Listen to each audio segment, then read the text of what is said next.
We had a 41% improvement in profit on average for the business that we worked with in the first 90 days. That means from day 0 to day 90, the average business improved in profit by 41%. That's the last 12 months of data.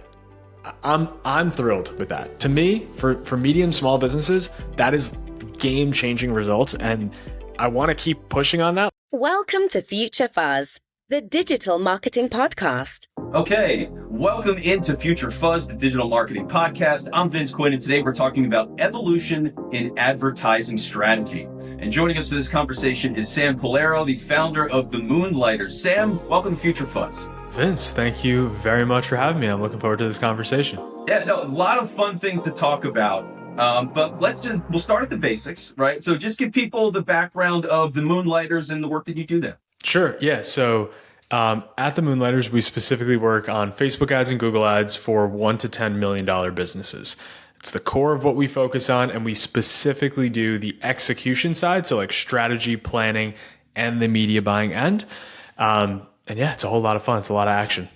Yeah, well, action, I think, is really important and operative word, because from what I've gathered in our conversations, you guys have a unique approach to how you go about this advertising and the strategy. We do. So yeah, so break that down a little bit. Sure. So on our end, we call it the M3 method. If I'm honest, it's a really, really fancy way of saying 3-step process.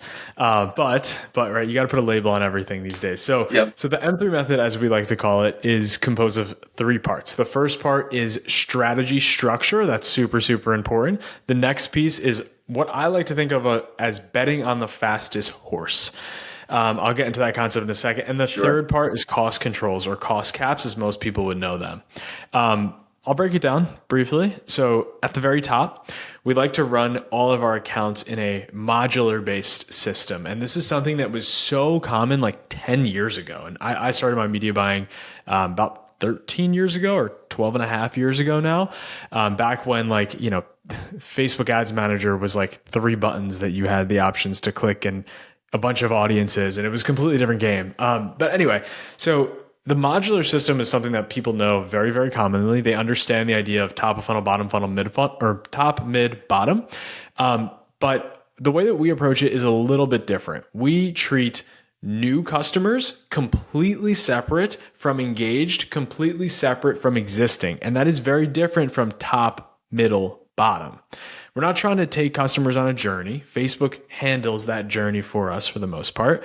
We're just making sure that business owners are actually spending the majority of their cash on new customers, because we audit accounts all week long, every single month for the last 2 years.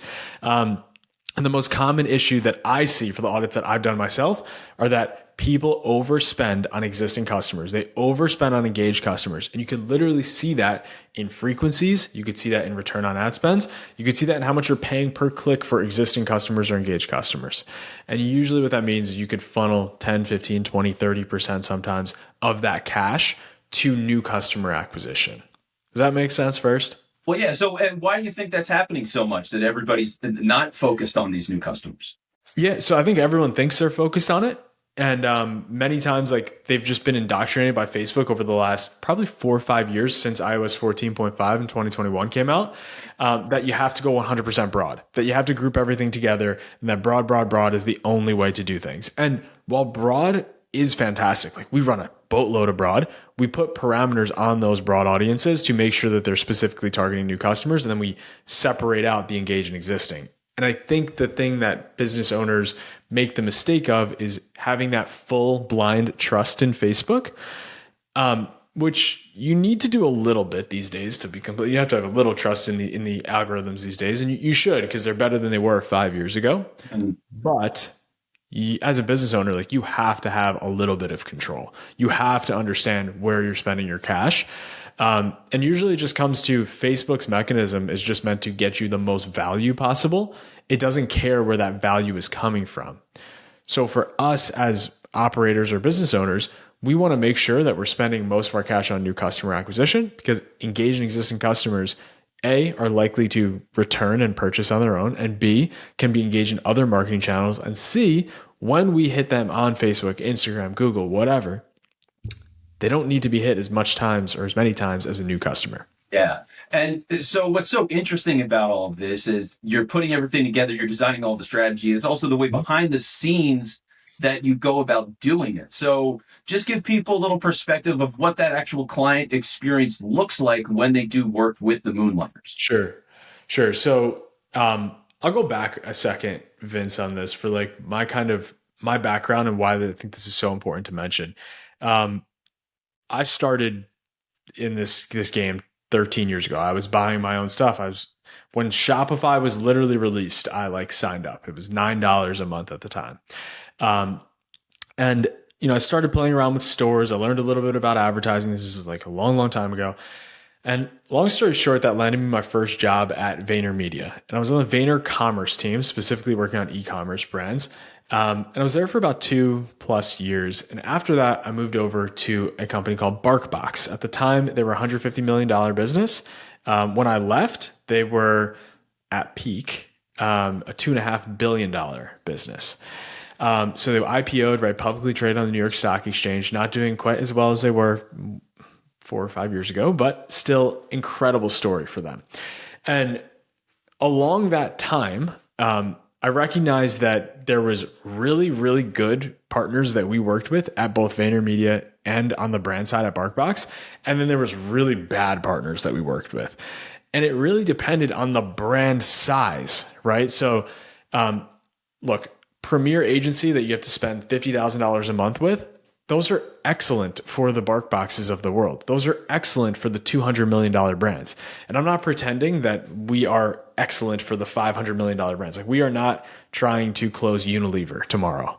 But where we land is the $1 to $10 million business specifically, right? We're very tactical and we're in that price range for that $1 to $10 million business. So along the way, through time at Vayner, time at Bark, I acquired some customers on the side. And this was the start of the Moonlighters. And I wanted to create an experience that was as similar as possible to what I was able to provide, but at scale, right? We worked with, at current, over 80 clients right now. We've worked with over 100 clients in total. How can I create an experience that's as good or as similar as the experience I was personally able to give? And the way that we did that was we hire what we call growth directors on our side. And I think I shared this with you a little bit before we started rolling here. When anyone first starts a business, I think they make this mistake of, let me try to hire cheap or get value on people. It's a very, very easy path to fall down. And I made that mistake right off the bat. I hired a lot of consultants and a lot of freelancers. And admittedly, like, we had to correct really quick. And I was so stressed every single day. I was correcting so many issues. I was just patching it all together. And after a few months of doing this is 3 years ago, bear in mind. So, years ago, after a few months of doing this, I realized that this stinks for me more than anyone. So we're just going to hire A+ people. And we literally went out and said, what's competitive? And let's add 20% to that. And let's add a commission structure on top of that so they have skin in the game. And now everyone's getting paid way more than I think the average agency does. But as a result, we have better results from the team. We have significantly lower churn rates, meaning clients leave us at about half the rate of the industry average, which is like incredible, I think, for anyone.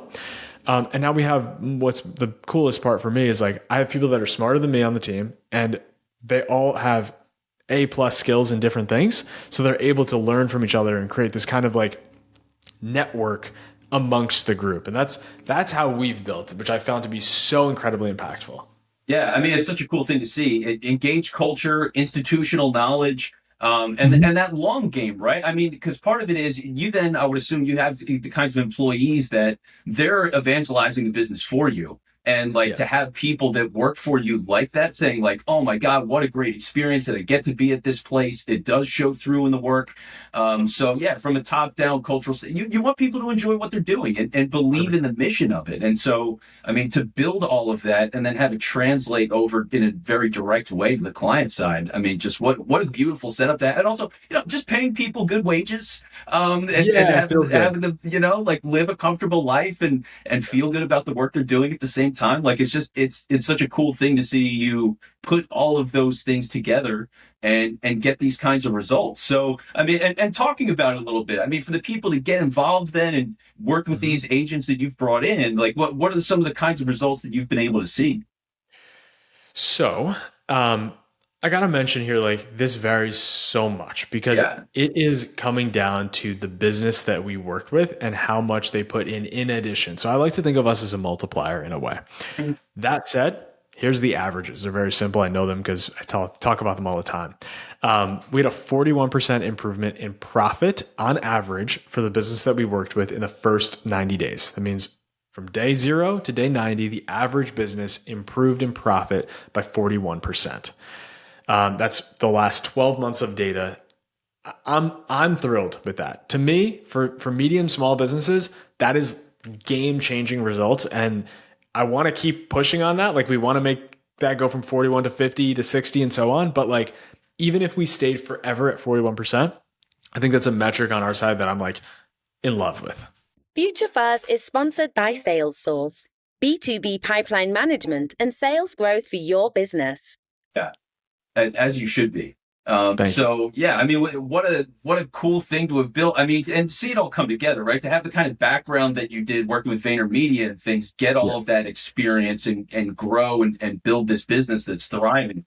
It's really awesome to see, and it's cool too because you've accomplished something like looking at what you've done with this business, and particularly with your content, you've been able to hit that other layer that so many people are pushing for. So I'm going to plug you for a moment, Sam.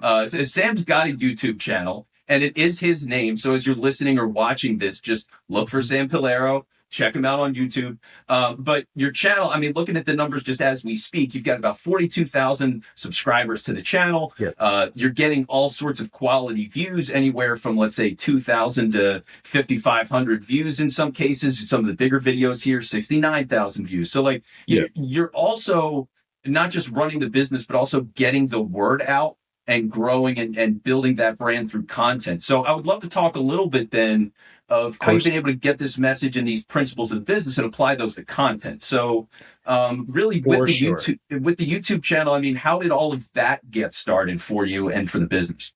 Yeah. So I'd always been like like you work at VaynerMedia, you consume Gary Vaynerchuk, right? And when you watch Gary V enough, you kind of get this little guy talking in your head, not him, but a guy talking in your head saying like, you got to make content, right? You got to tell the people. And I'm a big consumer of content in my space specifically. Like I am on the edge of like learning everything. It's how I learned everything for myself. Like no one like held my hand and was like, you click this button next. And you know, that's not at all how it worked for me. So the idea of starting content on our side was actually like, it was going to happen eventually. But how we actually treat content now, and I'll tie this back because I know some people are probably listening, thinking about like Facebook strategy and stuff here. Whenever I put out a video, I think about what is legitimately the most valuable to the market right now. I think a lot of people, whether they're my industry or any industry, they put out content that they think is going to get the most amount of views. And even just some of the numbers you mentioned on our side, we have some videos, or I have some videos that get 3,000 views, and I have some videos that get 100,000 views. And both of those individually at those times are what was most relevant for me to put out that day. Like we're just dropping, it should actually go live in like 40 minutes here. A video that actually talks about like nano banana, which is like a completely different topic than just Facebook ads. But I'm talking about how you could use and leverage nano banana AI to create mass iterations of your creative. And I would expect that video, because it's a hot topic, to get more views than average for us. Mm-hmm. However, next week, I already know our schedule here. I'm talking about meta ads Andromeda updates. And I'm like, that might get 3,000 views, but the 3,000 people that watch that are going to be intensely or immensely valuable to us.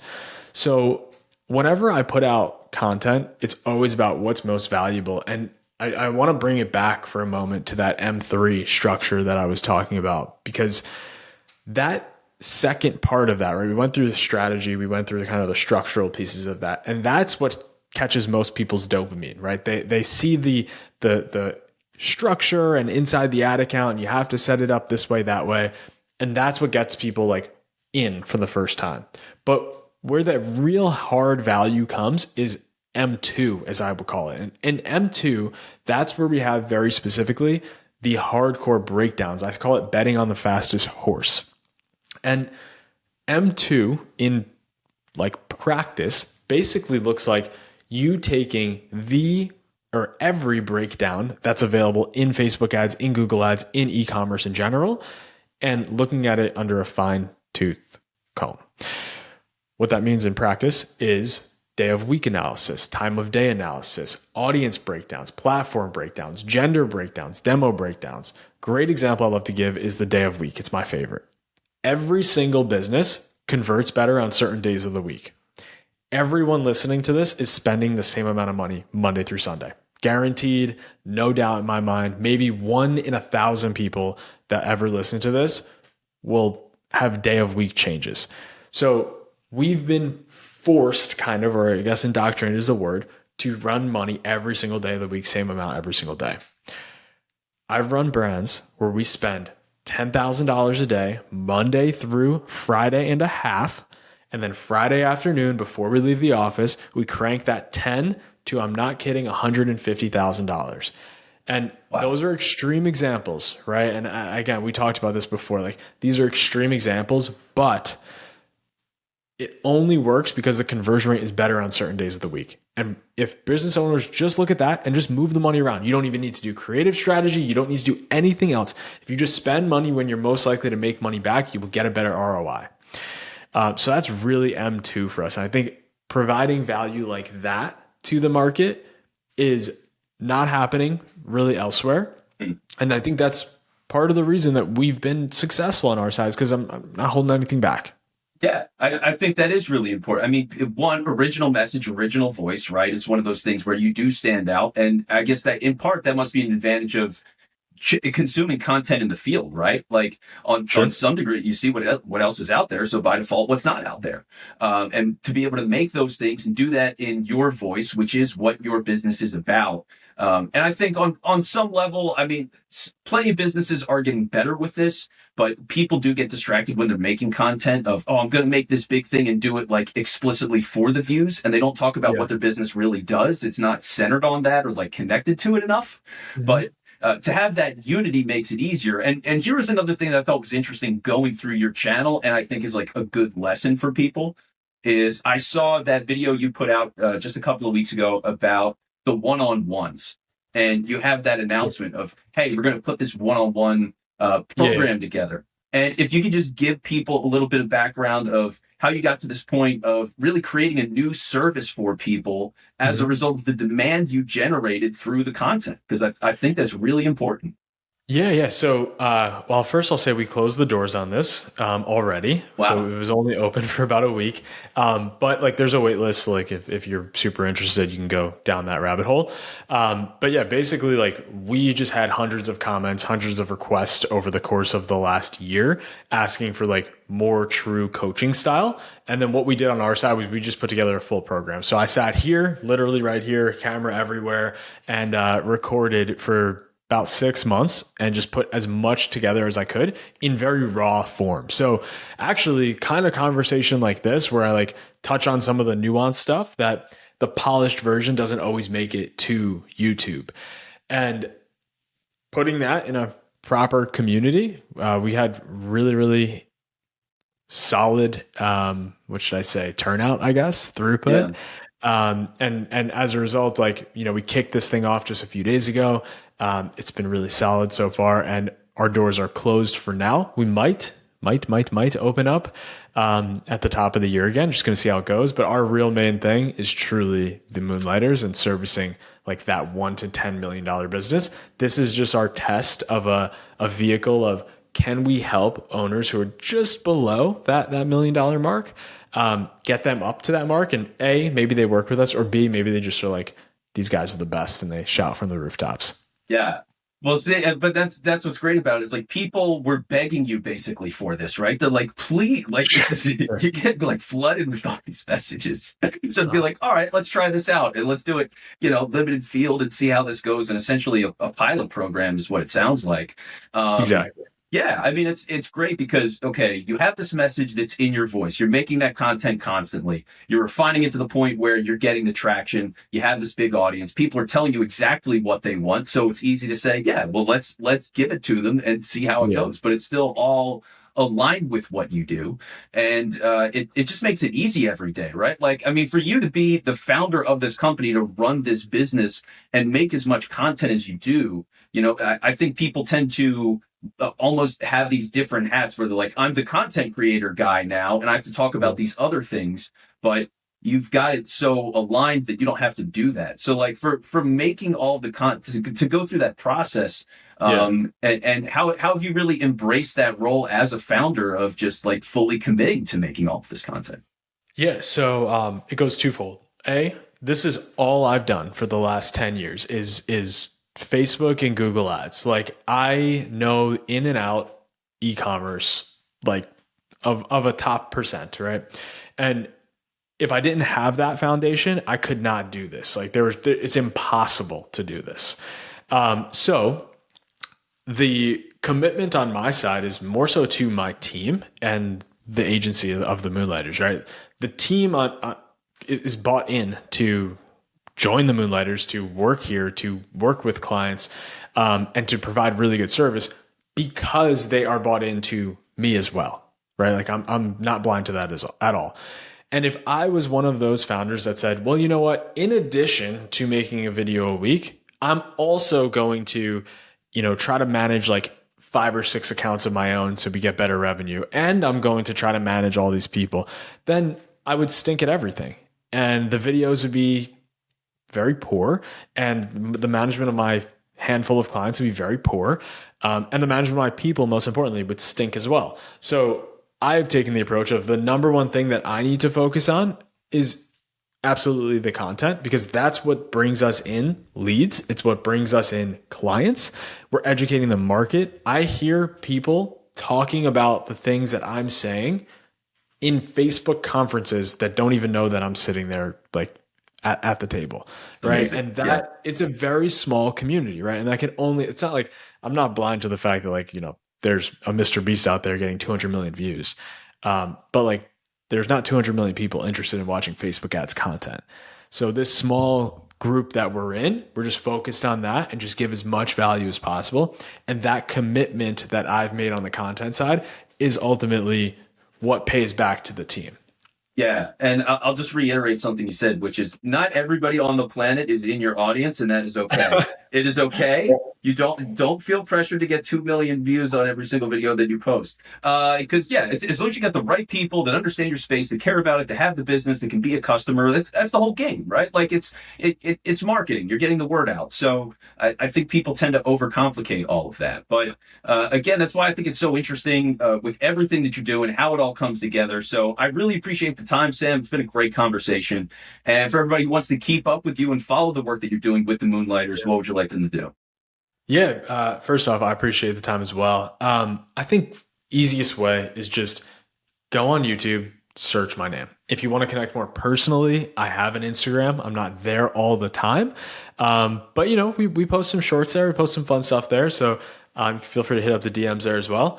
And yeah, that's really it. I'm a pretty easy guy to find. And the moonlighters.com/apply is where you go if you want to work with us. There you go. All right. Well, Sam, thanks so much for your time. Take care. Cool, Vince. You too. Thanks for tuning in and making the choice to listen to this podcast. If you liked what you've heard today, please don't forget to subscribe.